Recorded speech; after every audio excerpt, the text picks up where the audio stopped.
La processionnaire du pin se réveille peu à peu de son sommeil hivernal. Une colonie peut faire des dégâts par son appétit et ses cocons, et en redescendant pour s'enfuir sous terre, elle peut devenir un problème pour nous. Elle possède sur son dos des micro-poils qui contiennent une protéine toxique et au contact de la peau ou des voies respiratoires ou des yeux, peuvent générer différents problèmes, urtications, étouffements, voire des allergies.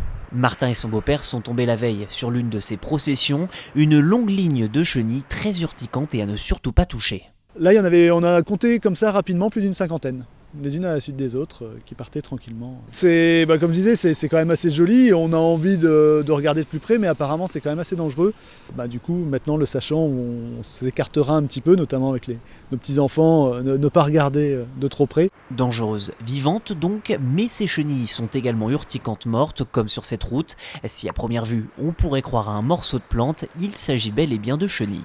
C'est assez caractéristique, elles sont un peu dispersées, mais quand elles descendent, elles sont en file indienne.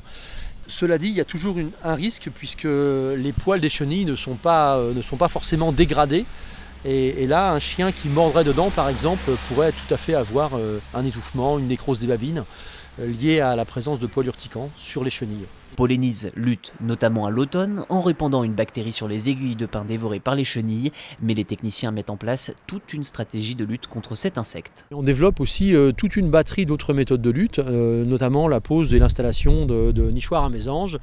On peut également installer des éco-pièges sur les pins, on peut faire de l'échenillage, on peut travailler avec des pièges à phéromones, de la confusion sexuelle. Enfin, l'idée c'est de déployer vraiment une batterie de méthodes de lutte qui, combinées entre elles, vont être plus efficaces qu'une méthode unique. Pas d'inquiétude en revanche, une fois enfouie sous terre dans sa chrysalide, la chenille processionnaire du pin n'est plus dangereuse et d'ici là, la méfiance est de mise.